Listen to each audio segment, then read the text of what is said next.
Hello, everyone. Can you hear me? Can everyone hear me? Can I get a thumbs up or a yes in the chat? I'm on my headphones. Okay, awesome. Hi, Antonio. How are you? All right, I'm taking off my headphones. I feel like they're missing nothing. Okay. Um, I'm gonna make this pretty interactive since we've got, a more intimate group. I don't know how many of you have been on my other calls before. Some of it's similar, some of it's different. But today we're talking about search engine optimization. So do most people here have their own websites, just so I have a sense of what we're working with? Yes, great. Okay. So ideally your websites also have a blog functionality. Does anyone not have a blog functionality on their website? No. Okay. I'm going to keep going, assuming everyone's got a blog on their website. So in order to make the best use of SEO, you want to be utilizing your blog function frequently. So currently I probably only write a couple blogs a month, but that's where I'm almost 10 years into my website at this point. And so when I started, I was writing at least 4 or 5 blogs per week. So it sounds like a lot of work up front, but I promise you it does pay off. My team sells approximately 150 million a year, and we usually have 10 to 20% of those are directly just off of our website, that we're not paying for, just the leads that are coming in from the search engine optimization. Of course, a lot of people are also a combination of the SEO and Sphere or referral or various other things, but we have a huge percentage that straight up just found us by Googling things on the internet. So let me tell you how we kind of started with this strategy. So I was at a conference in Toronto, and this agent was sitting there just firing off leads to her agents during the entire conversation we were having. And I'm like, oh my God, where are you getting all these leads from? And she said, our website, we rank super highly in Canada, because I put out all this blog content and people are just, they can't get enough. Granted, I will say this girl is very funny, has a very, interesting personality. And so, I think that helped too. But even if writing is not your thing, it's very easy to post social media, SEO content. So our best performing blogs on our website. So basically all it is you're posting blogs, you're pushing it out on the internet, and Google's kind of doing its thing, pulling different things out of the algorithm to decide whether or not it should rank you high up in the search. So if you Google, I don't know, Alexandria coffee shops, for example. So I'm based, and actually a little introduction, I'm based in the DC metro area. I'm in Alexandria, Virginia, serve the whole DC area, but Alexandria is sort of the market that I spend my dollars on. I serve the whole DMV, but when I'm thinking about how I want to spend my energy and my dollars, I'm focused on Alexandria. So most of my SEO strategy is on Alexandria. So that's the example I'm going to be using. But Alexandria coffee shops, for example, we rank on the first page of Google towards the top. And so that's something that's super easy. You don't really have to be a writer. You literally are just listing coffee shops. So think about the market that you serve. And when you're thinking about your SEO strategy, like be specific. So like, for example, Antonio, if you are like, I really want to focus on East Hampton versus like the Hamptons, you're going to rank much higher the more specific you are. So everyone needs to think about their own strategy and what type of market they're serving.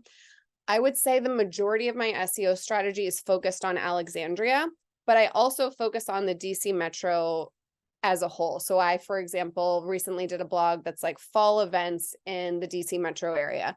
So like where to go to a pumpkin patch or go apple picking or whatever. So I try to make it well-rounded for a few reasons. One, I think Google likes to see a little bit of variety, but most of that is for my clients. So a lot of the content I'm producing is not just for SEO. I'm really writing it for people that I think will be interested in it. And then the added benefit is like, if my clients like it, other people are likely Googling this. And so it's going to be a good SEO strategy. So think about things that people Google in your town. So like I said, coffee shops, breakfast, brunch. Another one of our top rating blogs is bottomless brunches in DC. So think about what's popular. If you're in a beach town, you're going to want to do like the best beaches in the Hamptons for kids, or the best beaches to take your dog to. Or if you're in a more urban environment, the best dog parks in Soho or whatever. So try to be very specific and think about something that you would Google or someone that's like your target customer would be Googling, right? So we're always trying to think about like someone that I want to work with, for example, I like working with move up buyers. So they have, a $1 million place to sell and they're buying a $2.5 million house. That's my preferred client, right? And so I think about what's important to them. I am sort of the age group that tends to be this buyer. So I write a lot of content about my kids' schools, not their school specifically, but like things that would apply. So when my son went to preschool, I met all these moms and they were like, oh my God, I picked this preschool because I Googled Alexandria preschools and you had the most comprehensive list. Again, I didn't editorialize, I didn't write any content, but I was able to list out a very comprehensive listing by zip code of which preschools were there, and we link to everything. So that's the other thing to be sure. Don't just put a list in there. Make sure you're linking to everything that you're referencing. So if you have a list of, 7 coffee shops, you want to make like maybe a 2 or 3 sentence description about what makes it interesting and link to it. If you want to add pictures or stuff, that's a bonus, but honestly, just making sure you're linking and adding a super brief description. And the more people like your content, the higher you're going to rank. So the most important thing is just getting the list out there. So you could even publish the list first, get that on Google, and then go back and start editing and adding to it over time. The more you have like personal input that you can add to it. Is everyone with me so far? Yeah. Okay. Do we have any, I like these to be interactive if people have questions. So does anyone?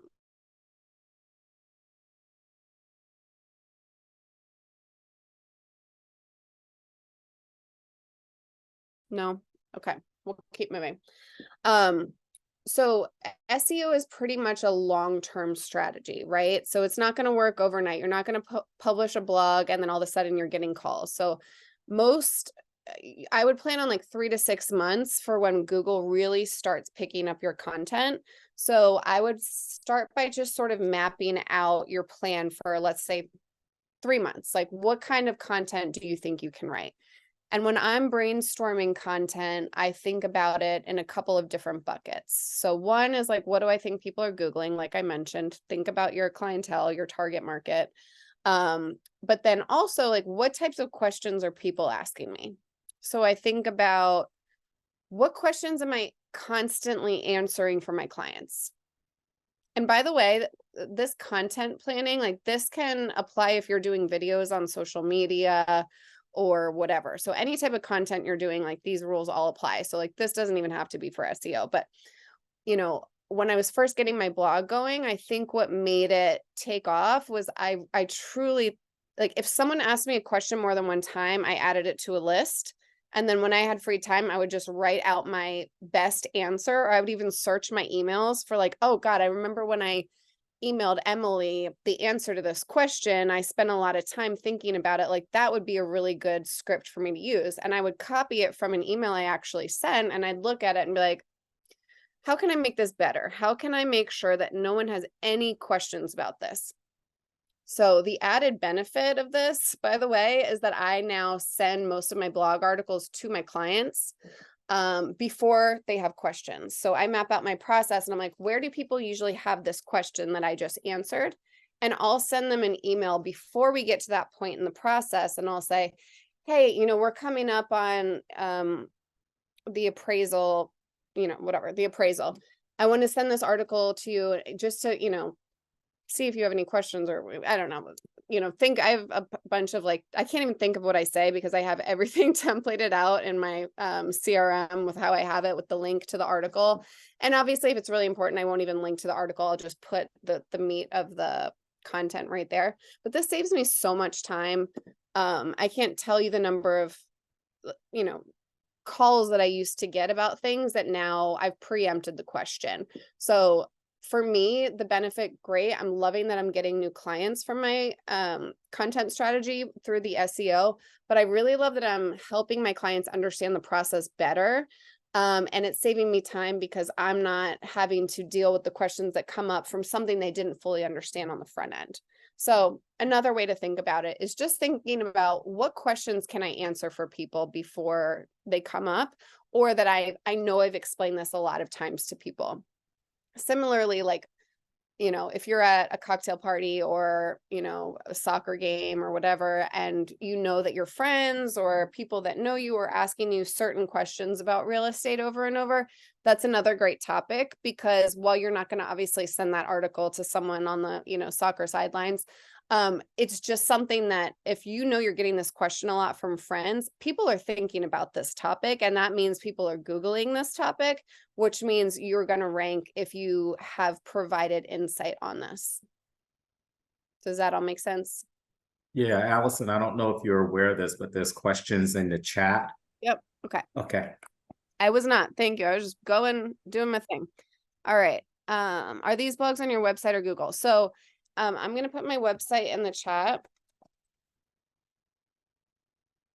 If you go to my website, there is a section that says our blog, and that's where we put all of the content.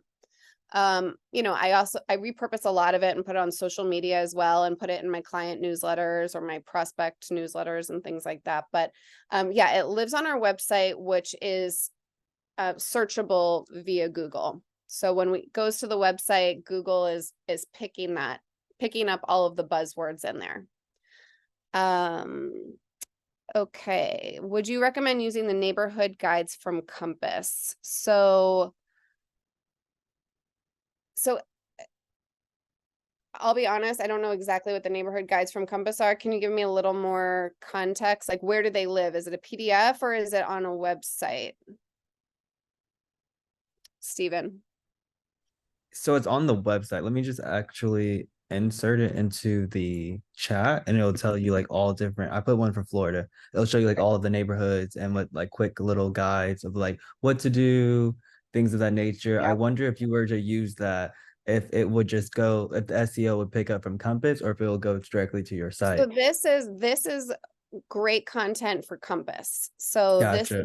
this is helping Compass and not you. I Mhm. mean, you are getting the benefit, of course, of anything Compass is putting out, right? But if you want it to be sending people to your website and your name to be popping up and your website to be popping up when people Google things, you're going to want to create similar content on your website. Okay. If you go to my website, you'll see we have like a neighborhood section as well that we Mhm. go into. So that's another area that you can really focus on, is like neighborhoods. I don't focus on that as much. I have that content there, but I do a lot. We rank really high for a lot of like community specific things. And we find that drives people to our website and to sign up for our newsletter, and then they kind of stay engaged with us and then become clients.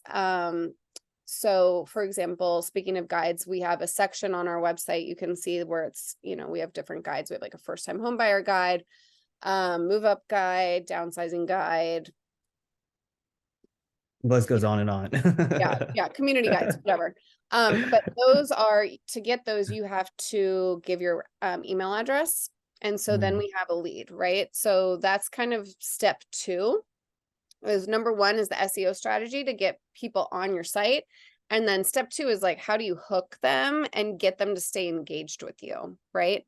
So that's leading me into another topic, but it's very relevant. So think about what else you can put on your website that people might want enough to feel that they would be willing to give you their email address for that privilege. So our guides are like excellent converters. When someone downloads our guide, we have like, I don't know the exact numbers, but I'm going to guess probably an 80% chance that they'll turn into a client.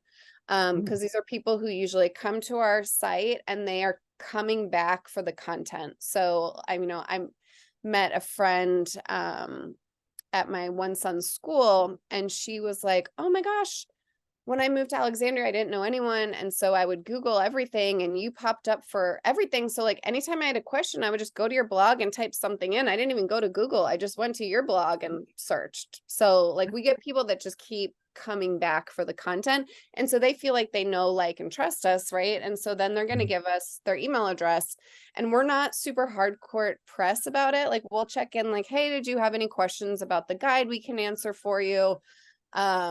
And we don't harass them, but we do stay in touch, and 9 times out of 10, like those people are converting within the year to buying or selling.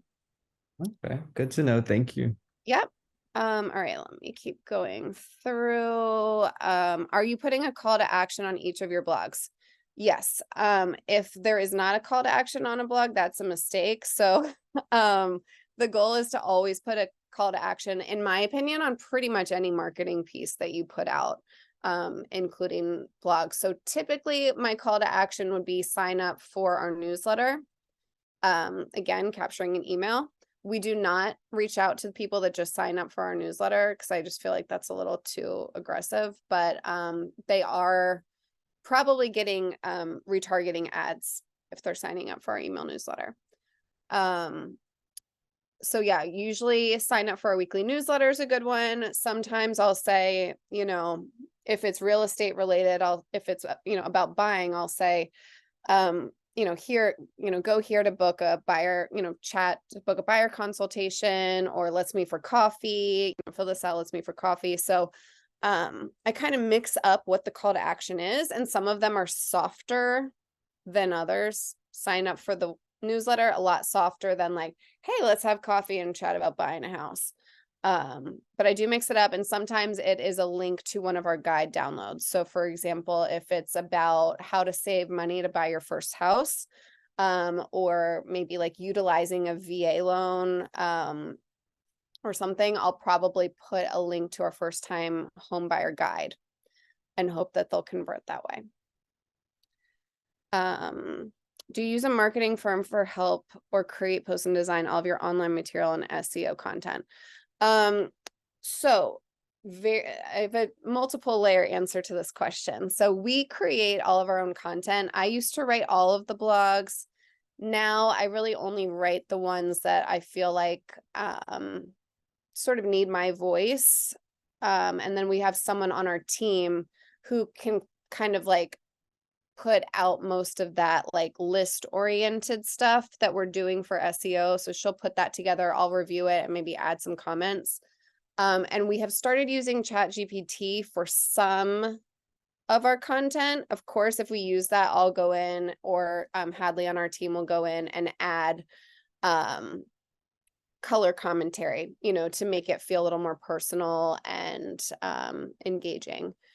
So we write most of our own content. In terms of online material, we do have, well, a couple things. We have our website is through Artifact Digital. They're in Canada, and they basically, we pay them a small fee each month to give us basically recommendations for new blogs to write.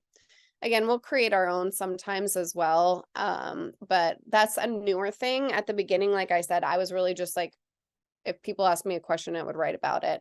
Or if I wanted to Google something, I would write an article about it. Like, oh, I want to throw like a kid's birthday party for my son. Like, I'm going to write an article about where to throw a kid's birthday party in Alexandria. So at the beginning, I was really just using my own intuition on like what I thought people would be searching. Now that we have all of those like basic things covered, we have someone who is giving us recommendations for other content to add.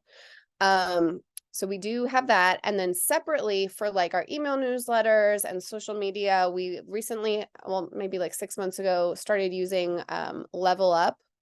And they are a virtual assistant company. It's run by a woman who used to be a marketing associate at Compass. And so they create most of our marketing. I mean, with obviously, you know, I work with them on the stuff and I'll come up with ideas, but they sort of execute it. We used to have a full-time marketing person, and last year when like he left, and I just, instead of hiring another full-time person, I was like, let's outsource it temporarily. And honestly, it's been better than having a full-time person. So I would recommend them if you are interested.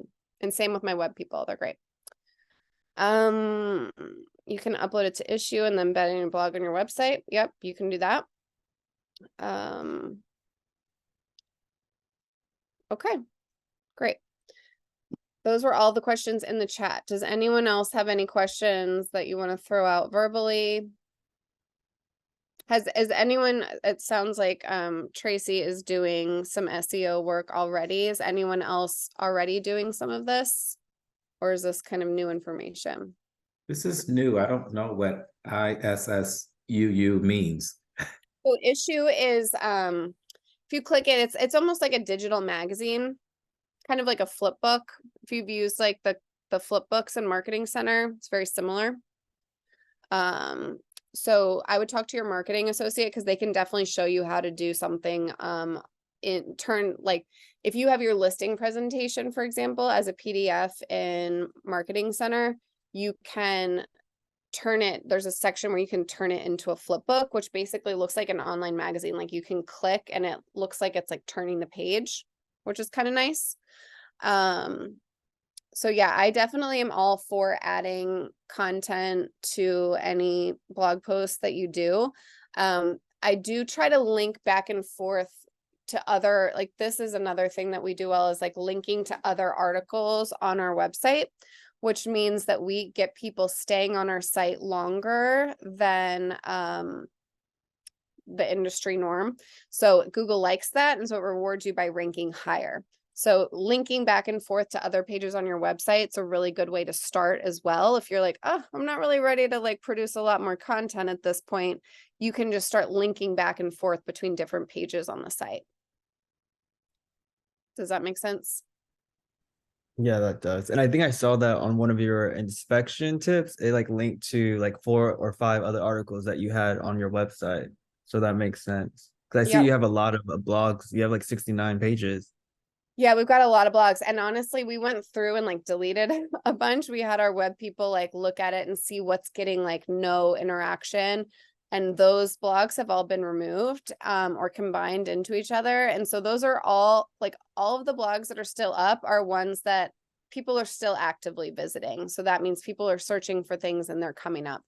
Obviously the more recent blogs, many of those are not for SEO. They're just kind of like, we want to send it to clients or something like that.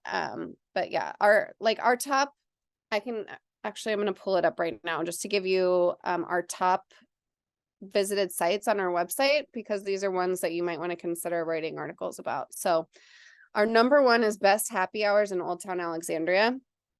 People like to drink, easy. How many showings should you expect before you list your home?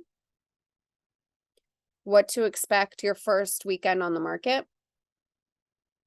The cost of living in the Washington, D.C. area, coffee shops in Alexandria, ice cream in Alexandria, what to leave at your house when you're moving. And like that one was one that one and your home's first weekend on the market, what to expect. Those are ones we just wrote for our client. Like those were not SEO intended articles. Like we just wrote those for our clients because we wanted to provide like the same information consistently.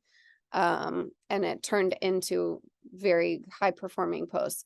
Buying new construction and how to look up permits in the DC area. So those are the top 10 pages aside from the homepage that are on our website. Well, thank you for that. Yep. So my team is right now it's 10 people. And we also have the virtual assistant for marketing and a virtual assistant just for like general admin. And we're much more staff heavy than agent heavy. And we 2 of our agents are actually salaried agents. So it's a little bit of a different structure than a lot of teams. So we're very much staff heavy. Our listing presentation. So no, our listing presentation is not on our site. But we do have it in a flip book format if we want to send like a link to a client. But no, that is definitely not on our website. There's some things that should be kept private. what platform is our website through? So the company that created it is called Artifact, with a K, Artifact. And they created the website, but it's a WordPress platform. So it's like super basic, but it's totally custom to us. But yeah, it's WordPress. So like, you know, if someone knows how to do WordPress, you know, you don't have to do anything super fancy. Thank you, Estelle. The VA company for general, we use ClearDesk, and ClearDesk is trained on all of the Compass platforms. So what's nice is you don't have to train them on like, here's how to use the Compass CRM, here's how to use Marketing Center, here's how to create a collection. Like they already know how to do all of that stuff, which is great. And then you get like one dedicated person. So she works, for example, 40 hours a week, like just like a full-time employee. But she's in the Philippines and we communicate mostly over like Google Meets or Slack or WhatsApp. You know, I wouldn't utilize her for like any communication with clients just because the language barrier is a little bit different, but she's great for like processing paperwork into Business Center or Business Tracker. And, you know, creating listing agreements and buyer agreements and, you know, just kind of doing basic clerical work and just random stuff that you need to get done. So she's been super helpful. Yeah, my Outdesk is another one. There's a bunch of them. And many of them are trained on Compass platforms, which is nice. Is the spend on my website worth it or are you not text? So we just paid an upfront cost for our website to be created. And I really wanted it to be done and professional and me not be, I wanted someone professional to create it. Right now, we don't pay a monthly fee for the website. We just pay for, basically the SEO maintenance. So they'll tell us when we should update a blog, for example, or they give us like 4 recommendations a month for new blogs and stuff like that. And it's a pretty minimal spend. Paying for LP. What is LP? Sorry. Luxury presence. Okay. Yeah, so it's similar to luxury presence, although luxury presence is less custom than the one I have. I think they have like various templates from what I understand from a few people who I know that use that, which can work great too. So I think it just depends on what you're looking for. Yeah, it's tiered. Yeah, so mine was back when I got it, I think it was like 10,000. I think it's closer to 20,000 now for the initial website, but then I don't pay a monthly fee. So a good website can be expensive. I don't think you need that to perform well in SEO. Just for me, it was somewhere I felt that it was important to put our money at the time, and it's paid off well for us. We get a lot of business from it. Okay. Well, that kind of flew by for me. I had more to talk about, but any questions that y'all have that I haven't gotten through yet? Cool. Well, feel free. I'm gonna put my do I pay for Zillow leads? I do not pay for Zillow leads. I did many years ago. And I thought it was okay. Like our experience was fine. We don't have a very robust like sales team because we are more staff heavy. So I think for us, it wasn't the right model. But I know a lot of agents that do it and do fantastically well with it. So yeah, luxury presence, not WordPress. Yeah. Yeah. So I do think owning the website is super important. Because, you know, if you go to another company or if something happens, like having your own domain, having your own like ownership of the website, of the Google Analytics account, so that you can go back and reference that. I think all those things are important if this is going to be a lead source for you. If it's just sort of like an online business card, I think that's less important. So I think it really depends on what you're trying to get out of your website. But I'm going to put my email address here and my Instagram in case you guys want to reach out in any of these forums. I'm happy to answer any questions that you have. But yeah, thank you guys. This was good chatting with you all and look forward to hopefully seeing some of you in San Diego. Okay. Thanks, guys. Have a good day.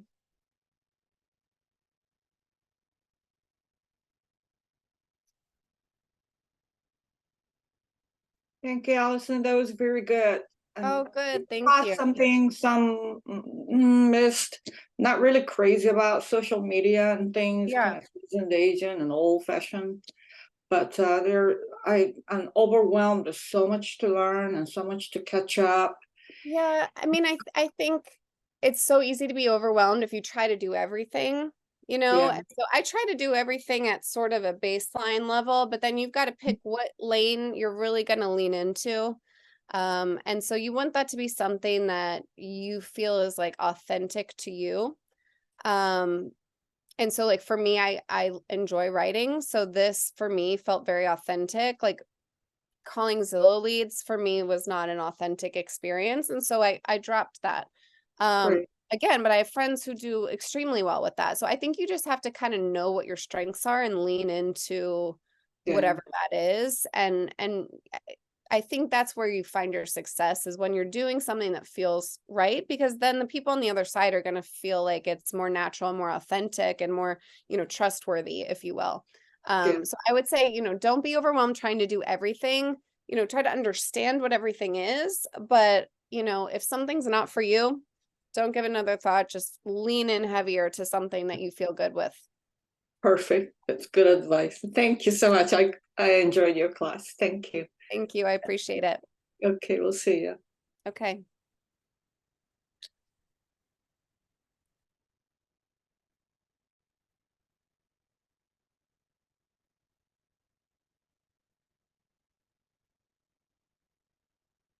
Thank you.